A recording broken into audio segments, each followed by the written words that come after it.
The start of the year always feels like the calm before the storm, a time when we can sit back and dream about all the banger releases headed our way. I know we're all looking forward to a number of games, and 2025 is shaping up to be a killer year. With that in mind, I wanted to talk about my most anticipated games of 2025. Since this channel covers 3 genres, horror games, Metroidvanias, and Souls-likes, I decided to do 3 videos that focus on each one.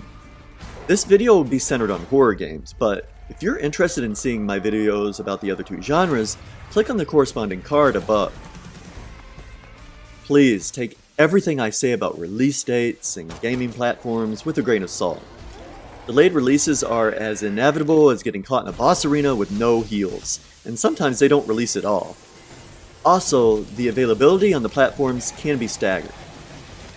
Okay, let's talk about horror games. For number 5, we have The Occultist. I have always had a fascination with the occult because my mom watched The Exorcist when she was 6 months pregnant with baby Maestro. This game looks like it could be either amazing or terrible. I don't think there will be any middle ground. The story trailer is promising. You play as Alan Rebels, and he's looking for his father who's recently gone missing. He uses a pendulum that lets him see what others can't. The game is the debut project of a Spanish studio called DALOAR. It might be Daloar, I'm not sure. And they promise a first-person survival horror experience with next-gen graphics. Expect stealth mechanics, puzzle solving, and creepy characters. Whether a misfire or a masterpiece, The Occultist has me curious. It's slated to release sometime this year for PC, PS5, and Xbox Series X. Engraved in my mind are images that would make any man tremble. But I am not just any man. I am the occultist. For number 4, we have Tormented Souls 2. In this sequel to the 2021 game from Dual Effect, you're back as Caroline Walker. The lady can't catch a break, as her sister falls ill with a mysterious affliction that causes her to cough up blood, makes her eyes blacken, and induces moments of unconsciousness. This is no ordinary illness, and Caroline must reluctantly return to the supernatural to save her sister. This is billed as a survival horror game. The trailer uses Christian iconography, foreshadowing occult elements. Caroline will face unspeakable horrors in her Southern American town of Porto Miller, which was founded by a small religious group that shunned the outside world.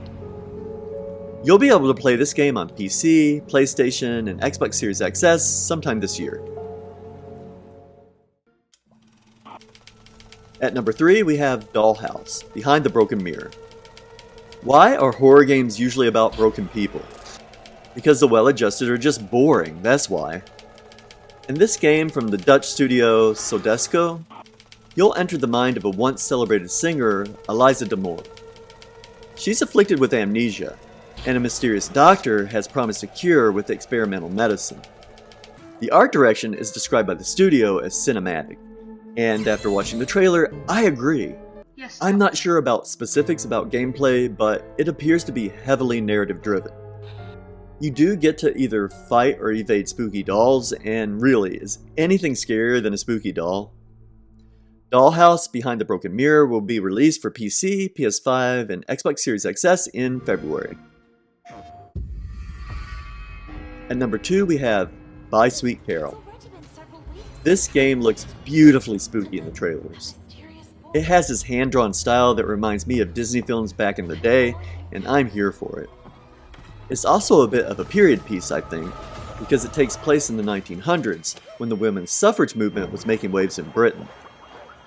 I'm not sure how this will tie into the game, but it's specifically mentioned on the official website. You're Lana Benton, a girl who's bullied and abused by students and staff at her orphanage. She sets off on a mission when her best friend, Carol Simmons, vanishes seemingly without a trace. The mystery deepens when Lana finds correspondence between Carol and a certain French guy. Oh la la.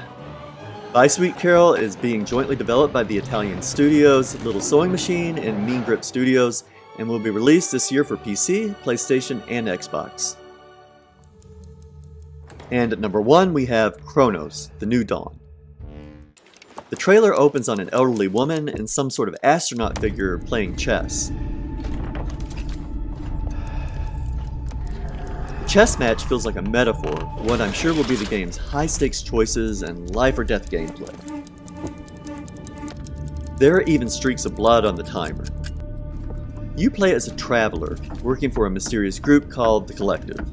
With time-traveling mechanics, you'll need to locate people in the past who have died due to an apocalypse and extract their essence so they can accompany you in the future. Gameplay is sure to include shoot-'em-up mechanics, and you'll have to make quick decisions that can be the difference between whether you and others live or die.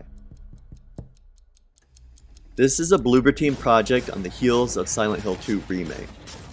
I'm excited to see if they continue their winning streak. You can play Chronos: The New Dawn on PC, PS5, and Xbox Series XS sometime this year. And there it is.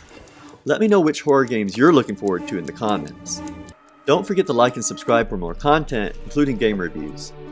I also have a few other ideas up my sleeve for this channel, like maybe a video essay. Take care, and we'll see you for the next one.